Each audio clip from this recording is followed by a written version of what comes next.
तो मैंने क्या कहा कि we are discussing economy in 70s और नेक्स्ट हम डिस्कस करें 2005 में।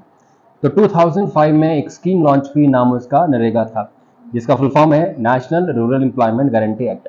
और इसका उद्देश्य था कि गांव के एरिया में, रूरल एरियाज में मिनिमम 365 दिन में, माने एक साल के अंदर 100 दिन का काम मुहैया करवाना। और इसका प्राइम टारगेट क्या था? वर्क देना, काम देना। इसलिए कहते हैं कि राइट टू वर्क कौन सी स्कीम के जरिए दिया गया था? तो नाम उसका है नरेगा, राइट टू वर्क, काम का अधिकार। जैसे राइट टू स्पीच है, राइट टू असेंबली है, राइट टू इक्वालिटी है कॉन्स्टिट्यूशन में, वैसे राइट टू वर्क भी हमारे पास आ चुका है। तो ये कानूनी अधिकार हमारे पास है कि अगर हमें काम ना मिल रहा हो तो गारंटी है काम देने की। सरकार कहती है कि गारंटी है तुम्हें काम देने की, कम से कम 100 दिन का। किस एरिया में? ग्रामीण एरिया में 365 दिन में कम से कम 100 दिन काम मिलेगा। बस काम की क्वालिटी बहुत मिनिमम होगी, जो कि शायद एक पढ़ा लिखा आदमी ना कर सके। उसकी पेमेंट भी कम होती है और काम भी अनस्किल्ड होता है, कोई खास स्किल नहीं चाहिए, किसी को भी काम पे रख सकते हैं। एंड इस स्कीम की कंडीशन ये है कि स्कीम में जो बजट होगा, इस स्कीम का जो पैसा होगा, इसका 70% खर्च होगा सैलरी में, दिहाड़ी में, लोगों को देने में, और सिर्फ 30% का ही मटेरियल मंगवाया जाएगा। मटेरियल 30% का और लोगों को सैलरी जो है वो 70%। इसलिए ज्यादातर आप पाएंगे मटेरियल बहुत कम मंगवाते हैं। कच्चे रास्ते बनवाने हैं तो कौन सा मटेरियल चाहिए, है कि नहीं है? तो ऐसे काम करवाए जाते हैं इनसे कि जिसमें मटेरियल की नीड ना हो, ताकि ज्यादातर पैसा उनको दिहाड़ी देने में यूज किया जाए। तो हम कह सकते हैं कि ये जो वर्क है मनरेगा वाला, ये कैसा है? ये डिमांड ओरिएंटेड है काम। कैसा है? तो ये काम कैसा है? देखिए, दो तरह के होते हैं वर्क, डिमांड और सप्लाई वाले। डिमांड जैसे कि अंडरस्टैंड करिए, आप कभी भी किसी मजदूर को घर में रखेंगे बिकॉज ऑफ डिमांड है ना। डिमांड मतलब आपके घर में काम चला है, तो आपको पहले 3 लोग चाहिए थे, अब आपको 3 और चाहिए, तो 3 की क्या क्रिएट हुई है? डिमांड। क्या आप अपने घर में ऐसे लोगों को काम पर रखेंगे क्योंकि उनके पास काम नहीं है, तो आप सोचते हैं कि यार बेचारे घर में फ्री बैठे हैं, चलो कुछ इनसे करवा लेते हैं? आप कभी ऐसा नहीं करेंगे। तो रियलिटी में डिमांड पे ही काम चलता है। लोगों को काम मिल रहा है कि नहीं मिल रहा, दैट इज डिफरेंट थिंग। क्या आप लोगों ने कभी किसी छोटी सी दुकान पर इसलिए मिठाई या समोसे खा ली जस्ट बिकॉज कि वो बेचारा गरीब आदमी था? हाँ, जस्ट बिकॉज वो गरीब था, डिमांड नहीं थी आपके बॉडी में खाने की, पर आप लगा कि यार यहां तो कोई आ नहीं रहा है, गरीब आदमी है, परिवार कैसे चलाएगा? तो आपने उस चक्कर में जो कुछ खा लिया हो, मैगी खा ली, कुछ खा लिया, कुछ खा लिया, कुछ खा लिया, नहीं क्या आप लोगों ने? इट मीन्स रियलिटी वर्ल्ड की क्या है? Demand oriented. आपको भूख लगी होती तो आप चाहे 500 रुपए देके भी कुछ कर लेते, जब महंगाई नहीं होती तभी आप कर लेते कुछ, पर चूंकि आपकी वहां बॉडी की डिमांड नहीं है तो आप उसे वहां से कुछ नहीं लेंगे। पर मैंने कई बार ऐसा किया है।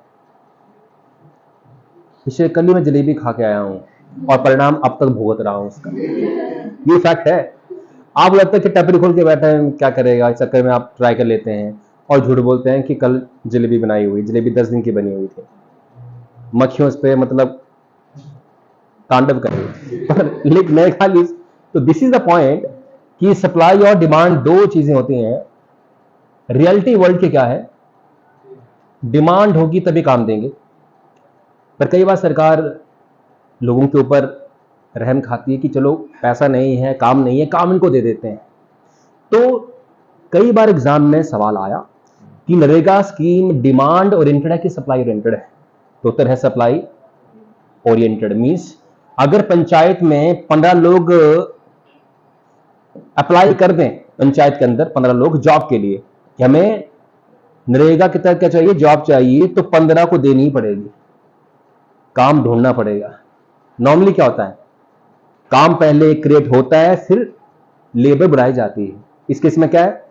लेबर पहले आ रही है, हमें काम दो, फिर काम क्या करें, गड्ढे खोदने हैं कि रास्ता साफ करना, क्या करना है? तो इट मीन्स गवर्नमेंट ने उनको प्रॉमिस किया कि आप काम की मांग करो, हम आपको काम दे देंगे। तो इसमें जैसे लोगों की सप्लाई बढ़ती है तो काम उनके लिए क्रिएट जो है करना पड़ेगा। इन नॉर्मल सिचुएशन में पहले काम क्रिएट होता है, आप घर का काम करवाने की प्लानिंग करते हैं, फिर मजदूरों को हायर करते हैं उस हिसाब से। यहां क्या है, मजदूर 15 है और 50 हो जाए तो तब उनको लेना पड़ेगा, एंड फिर काम के बारे में सोचना पड़ जाएगा। ये है इसमें नरेगा में। तो नरेगा वाला जॉब कैसा है, सॉरी काम कैसा है, सप्लाई ओरिएंटेड, जहां पे लोग अगर काम की मांग करते हैं, मजदूर लोग आ जाते हैं, दिहाड़ीदार काम की मांग करते हैं, तो काम क्रिएट करना पड़ जाएगा।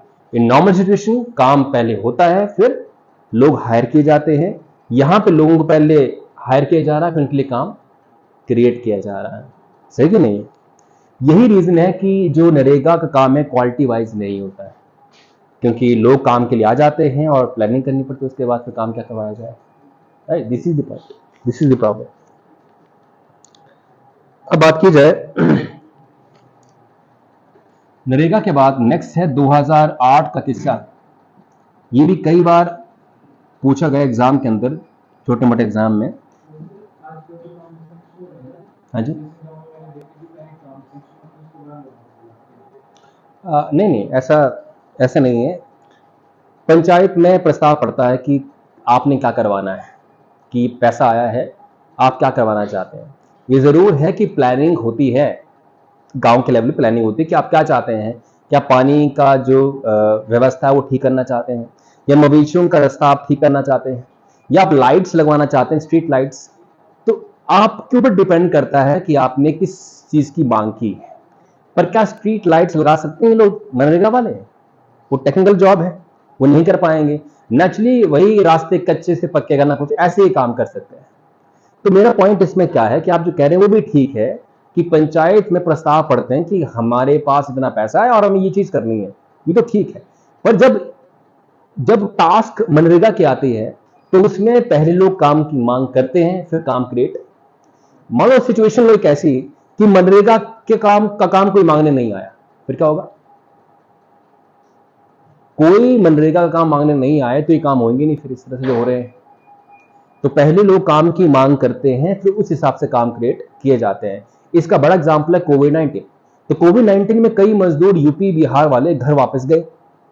अब घर वापस गए तो जॉब तो थी नहीं, तो उन सब ने पंचायतों में जाकर काम के लिए पर्चा भर दिया, तो काम देना पड़ा। तो नॉर्मली जो देश की सरकार है वो मनरेगा पे खर्च करती है 11,000 करोड़ रुपए हर साल, और कोविड वाले साल में खर्च किए गए 21,000 करोड़ रुपए। तो डबल कैसे हो गया कि मजदूरों की जॉब चली गई थी, इंडस्ट्री बंद थी, फैक्ट्री बंद थी, तो घर वापस आए, तुमको अब काम चाहिए था, और मनरेगा कहती काम हम तुम्हें देंगे मिनिमम 100 डेज का, देना पड़ गया फिर।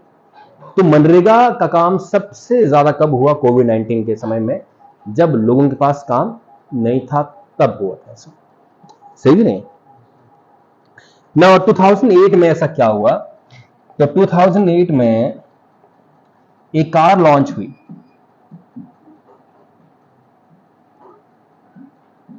जिसका नाम है टाटा नैनो। तो टाटा नैनो नाम की कार लॉन्च होती है।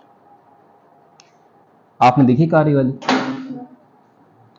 कितने की? मात्र 1 लाख की कार। तो टाटा ग्रुप ने 1 लाख में कार बना दी, which was seriously impossible task. जब रतन टाटा ने अनाउंस किया कुछ 2008 से लगभग साल भर पहले कि मैं एक आम आदमी को भी 4 टायर वाली गाड़ी में बैठने का आनंद देना चाहता हूं, ये कहा रतन टाटा ने कि I want to give the pleasure of 4 vehicle to every common individual of India. अब एक आम आदमी को 4 टायर की गाड़ी में बैठाने का सपना रतन टाटा का सफल हुआ जब 2008 में कार लॉन्च हुई टाटा नैनो, मात्र 1 लाख रुपए की। तो बिगिनिंग में इसकी सेल गई बिल्कुल बिल्कुल एकदम से ऊपर चली गई, और दुनिया ने माना कि इंडिया की जो कंपनीज हैं वो बहुत कम कॉस्ट में अच्छा काम कर सकती हैं।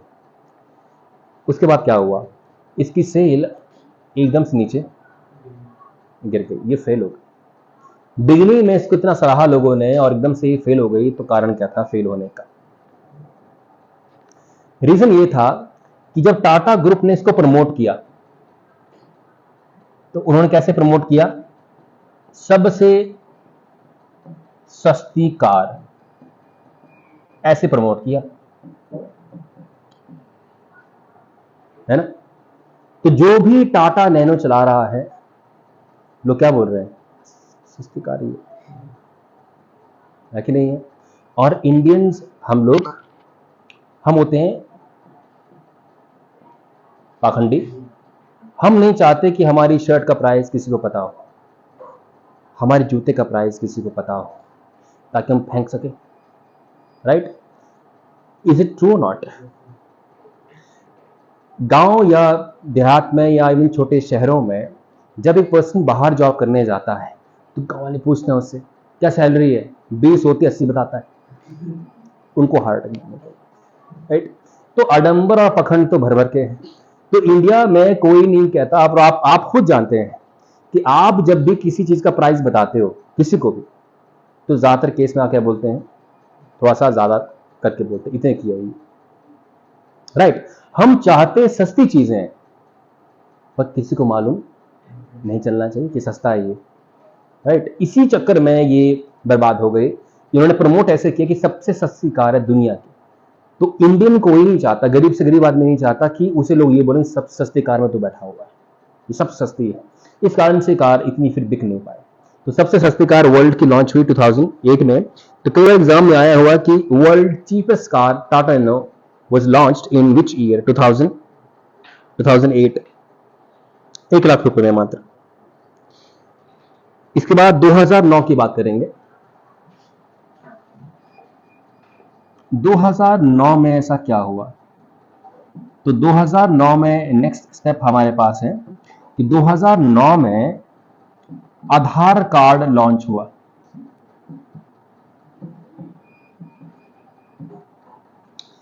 अब ये आधार कार्ड आई एम श्योर सबके पास है, पर इसकी लॉन्चिंग कब हुई? 2009 में इसे लॉन्च किया गया। और इसको बनाने वाले व्यक्ति का नाम है नंदन नीलेकनी, जिसने आधार कार्ड को बनाया, डिजाइन किया, तैयार किया। आधार कार्ड कितने डिजिट्स का कार्ड है? 12 डिजिट्स का। तो आधार कार्ड 12 डिजिट्स का कार्ड है और ये एक डिजिटल कार्ड है। इसका मतलब क्या है, समझे आप? इसका मतलब है कि आपका जो डेटा है इस कार्ड के अंदर वो ऑनलाइन तरीके से वेरीफाई होता है, विच मीन्स इसके अंदर का पड़ा डेटा सारा कंप्यूटर में स्टोर्ड है। एक कार्ड, जैसे मान लो मैं आपको लाइब्रेरी कार्ड बना दूं, तो वो है ऑफलाइन कार्ड या डिजिटल वो नहीं है, क्योंकि उसका डेटा सिर्फ कार्ड के अंदर ही है, वो गुम हो गया तो उसकी रिकवरी नहीं है। पर जो डिजिटल कार्ड होते हैं वो ऑनलाइन तरीके से वेरीफाई होते हैं और उनका डेटा भी ऑनलाइन अपलोड किया जाता है। सही कि नहीं है? तो इसका बेनिफिट क्या है आधार कार्ड का? इसका बेनिफिट ये है कि जो फेक कार्ड बनाए जाते थे पहले, वो सारे खत्म हो गए। फॉर एग्जाम्पल, इसकी ऑनलाइन वेरिफिकेशन होती है। अब आप लोग सिम लेते हो तो क्या देना पड़ता है आपको? आधार कार्ड। तो उसमें क्या करता है वो आपके साथ? बायोमेट्रिक स्कैन करता है। बायोमेट्रिक स्कैन, अंगूठा आप लगाते हैं ना उसके ऊपर, वो स्कैन होता है। तो स्कैन होने के बाद आधार कार्ड आपका वेरीफाई होता है कि आप ही इसके होल्डर हैं, आप ही का ये है। तो विच मीन्स वो पर्सन वेरीफाई किया जा रहा है, तो जाके वो इश्यू किया जा रहा है। एक जमाने में क्या था कि वोटर आईडी कार्ड देकर हम सिम लिया करते थे। तो कॉलेज के टाइम पर हम क्या करते थे, जैसे मैंने आधार कार्ड दे दिया, तो उसने कहना मैं फोटो सेट करवाता हूं और फिर आपको वापस करता हूं, दुकान वाले ने। अब उसने फोटो सेट करवानी, उसकी 6-7 कॉपियां और 6-7 सिम चल रही मेरे नाम के ऊपर। कल परसों सिम से फ्रॉड होता है तो कौन फंसेगा? मैं फंसूंगा, पर मैं बोलूंगा कि सिम मैंने इशू ही नहीं करी हुई है, अननेसेसरी प्रॉब्लम में आ जाऊंगा बिना किसी मतलब। पर आधार कार्ड के जरिए अब कोई भी पर्सन आपके नाम पे सिम आपको बिना पता दिए नहीं इश्यू करवा सकता है, क्योंकि जैसे सिम इश्यू होगी तो उससे पहले आपका आधार कार्ड वेरीफाई किया जाएगा बायोमेट्रिक स्कैन से। बायोमेट्रिक मीन्स वही अंगूठा लगाकर आपकी आइडेंटिटी स्कैन की जाएगी या मैच की जाएगी आधार कार्ड के साथ। ये इसका बेनिफिट है। दूसरा बेनिफिट क्या है कि आप अपने लोगों पर नजर रख सकते हैं। आप मतलब सरकार है। हम कहीं भी जाते हैं आजकल तो एप्लीकेशंस यूज करते हैं, एप्स यूज करते हैं।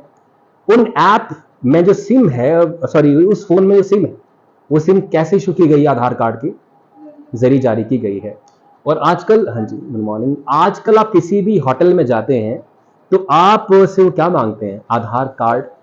और आधार कार्ड आपसे मांगा नहीं कि गवर्नमेंट को इंफॉर्मेशन गई नहीं कि आप फलने होटल में आज रुके हुए हैं, रुके नहीं है। तो आज की डेट में अगर आपने वेरिफिकेशन करनी हो, किसी होटल में चेक इन करना हो, तो कैसे करते हैं? आधार कार्ड के जरिए। तो एक तरह से आपकी प्राइवेसी चली गई है। गवर्नमेंट को खबर है कि आप किस होटल में आज रुके हैं, आप कहां से कहां ट्रेवल किए हैं। मतलब आप किसी एक तीर्थ स्थान पे निकलते हैं तो नेचुरली आप कई होटल में रुकेंगे उसके साथ साथ। तो गवर्नमेंट को सारी खबर है कि आप कहाँ रुके हैं, फिर आपने कब चेक इन किया, कब आप चेकआउट किए, क्योंकि जो ये होटल होते हैं इनका सारा जो मैनेजमेंट है सारा ऑनलाइन होता है। तो यहाँ ये जो भी इंफॉर्मेशन डालते हैं सारी गवर्नमेंट को चली जाती है कि हमारे होटल में आज इतने लोग आए हैं, उनका नाम ये है और उनका पता ये है। अब एग्जाम्पल लेते हैं कि मान लो अगर होटल में चेक इन हम लोग आधार कार्ड के जरिए ना करके वोटर आईडी कार्ड के जरिए करते, तो वोटर आईडी कार्ड फेक बन सकते हैं, मगर आधार कार्ड फेक नहीं बन सकता। तो बेनिफिट है कि नहीं है? तीसरी सबसे इंपॉर्टेंट बात कि कई बार ऐसे भी लोग थे जिनको जॉब लगी थी सरकारी और अपनी जगह किसी और को भेजते थे काम पे, सैलरी खुद ले लेना और उनको फिर कुछ पैसे दे देना। जैसे दिल्ली में जब मैं था कॉलेज के टाइम पे, तो हमारे एक पड़ोसी दुकानदार थे और वो दिल्ली म्युनिसिपल कॉर्पोरेशन में सफाई कर्मचारी थे। अब सफाई कर्मचारी की सैलरी बहुत होती है जो सरकारी होते हैं, तो उनकी सैलरी लगभग कोई 35,000 रुपए थी। मैं आज से कई साल पहले की बात कर रहा हूं, 35,000 रुपए सैलरी थी उनकी। तो उन्होंने दुकान में बैठना और एक आदमी को काम दिया 5,000 रुपए के ऊपर, तो उनकी जगह वो सफाई करने जा रहा है। 35 मिल रहा है, 5 उसको दे रहे हैं, 30 सीधे सीधे जेब में आ रहा है, दुकान चल रही है मस्त तरीके से। तो बताइए मुझे, गवर्नमेंट पे करी कितना? 35,000 उस काम के लिए, और करवाया जा रहा है उसे 5,000 रुपए में। This is unfair. तो इसको कहते हैं हम घोस्ट एम्प्लॉय। घोस्ट एम्प्लॉय जिसमें जिसको काम पे रखा है वो काम पे ना आके किसी और को अपनी जगह पे प्रॉक्सी लगवा रहा है, भेज रहा है उसको वहां पे। एक टीवी में कोई एड या कोई वीडियो आई थी जहां एक दिन मैंने कहा था आपसे कि स्कूल के अंदर एम्प्लॉयज होते हैं, सारे घोस्ट एम्प्लॉय होते हैं, सारे घोस्ट एम्प्लॉय। और एक कोई आईएएस रेड पे आते हैं और वो स्कूल में पहुंचते हैं तो स्कूल के टीचर से पूछते हैं या बच्चे से पूछते हैं कि भाई बताओ देश का पीएम कौन है, तो कुछ ऐसा आंसर देता है, उल्टा पुल्टा आंसर देता है वो। तो टीचर को बोलते हैं कि ये क्या पढ़ा रहे हो आप, कि स्कूल के बच्चों को जो 7th 8th क्लास में, उनको ये नहीं मालूम कि देश का पीएम कौन है। तो वो कहता कि मैं आपको सस्पेंड कर दूंगा, आईएएस बोलता है टीचर को। तो टीचर बोले सर ऐसा मत करिए, हमारे भाई आज कहीं शादी पे गए थे तो उनकी जगह में आया हूं, तो प्लीज ऐसा मत करिए। उन्होंने कहा कि कोई आज नहीं है तो तू चला जा। तो उन्होंने कहा कि तुम्हारे प्रिंसिपल कहाँ है, मैं आपकी वहां कंप्लेन करूंगा। तो प्रिंसिपल के ऑफिस में गए, वही फेक था। तो उन्होंने कहा कि आपके स्कूल में क्या चल रहा है कि जिनको काम पर रखा है वो काम पे है ही नहीं टीचर आपके, कोई और आके बैठा हुआ है यहाँ पे। तो वो कहते हैं सर कुछ पैसे रख लो। रिश्वत दे रहे, उसने कहा सर प्लीज, क्योंकि बोलते मेरे चाचा हैं वो काम पे गए हैं, खेती कर रहे हैं और मैं उनकी जगह आया हूं आज, तो प्लीज छोड़ दो। तो उन्होंने कहा कि तुम जानते हो एक ऑफिसर को ऐसे पैसे देना मीन्स गिरफ्तार कर लूंगा आपको। तो कहते हैं सर प्लीज ऐसा करते हैं। फिर अंत में कहता है कि चलो तुम बच गए आज, क्योंकि मेरे भाई भी काम पे गए थे तो मैं उनकी जगह आ गया। अगर वो खुद आए होते तुम सारे सस्पेंड हो जाते आज। तो ये शो करता है कि कितने घोस्ट एम्प्लॉय हमारे देश में काम कर रहे थे। और इसका एग्जाम्पल, मतलब मेरे रिलेशन में एक टीचर थे तो पीने की लत थी और सुबह पी लेते थे तो स्कूल जाते ही नहीं थे। कंप्लेन हुई कि सिलेबस नहीं हो रहा है स्कूल के अंदर, वो टीचर आता ही नहीं है। तो उन्होंने किस लड़की को बोला कि 5,000 रुपये तुम मुझसे ले और वहां पढ़ा मेरी जगह पे जाकर। सबने कॉपरेट किया, वो पी रहे हैं, इंजॉय कर रहे हैं और पढ़ा रही 5,000 में। उनकी सैलरी 80,000 रुपये और 5,000 रुपये देकर उसे पढ़वा रहे हैं। ये भी क्या हुआ, गोस्ट इंप्लॉय हुआ, तो वो सिर्फ उनका काम करने वहां पे आ रहा है। तो अगर सरकारी स्कूल्स में अगर बायोमेट्रिक स्कैन लग जाए कि एंट्री करते समय साइन नहीं करने हैं, स्कैन करना पड़े, तो फिर लग गया सारे स्कूल में, सारे सरकारी स्कूल में चलते हैं। सरकारी स्कूल में एक तो पंगा है ही ना, टीचर खुद खराब कर देंगे उसको। सीरियसली, ऐसे महान हमारे टीचर हैं सरकारी स्कूल को, उसे खराब कर देंगे, तोड़ देंगे और बोलेंगे मंगवा नहीं मंगवा, और फिर दे देंगे अब मंगवाने जा रही थी तो अभी पहुंची नहीं है, तो तब तो मौज करेंगे ये लोग। ये बड़ी प्रॉब्लम है सरकारी स्कूल के अंदर। तो चलिए ये बात यहां तक है 2009 की। अब 2009 के बाद 2016 में 500 एंड 1000 की नोट बैन हो गए। 500 और 1000 के नोट बैन हो गए 2016 में।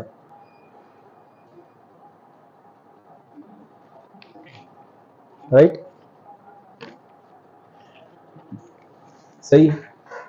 ये बैन क्यों किए गए थे? नहीं, वापस लाने, ब्लैक मनी को खत्म करने के लिए, ब्लैक मनी को फ्रीज करने के लिए, नवाज की तरह। तो इसको फिनिश करने के लिए इन्होंने जो है वो ऐसा किया, पर अल्टीमेटली अपने ऑब्जेक्टिव में सफल नहीं हो पाए थे। अनफॉर्चुनेटली जो टारगेट था अचीव नहीं हो पाया था। तो 500 1000 रुपए के नोट 2016 में बैन कर दिए गए थे। इसके बाद हम बात करें तो 2017 की बात कर लेते हैं। 2017 में जीएसटी लाया गया, गुड्स एंड सर्विस टैक्स।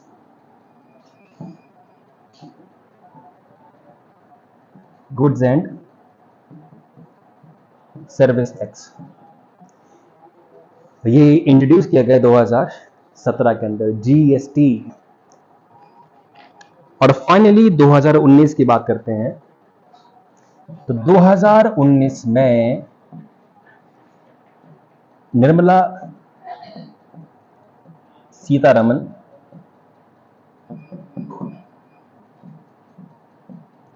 बन गई फर्स्ट विमेन फाइनेंस मिनिस्टर। तो देश की महिला पहली वित्त मंत्री कौन थी? निर्मला सीतारमन। ये कुछ एक 70 साल के कुछ बड़ी बड़ी अचीवमेंट्स थी जो मैंने मेंशन की आपको। चलिए नेक्स्ट क्लास के लिए वेट करिए कुछ एक मिनट का।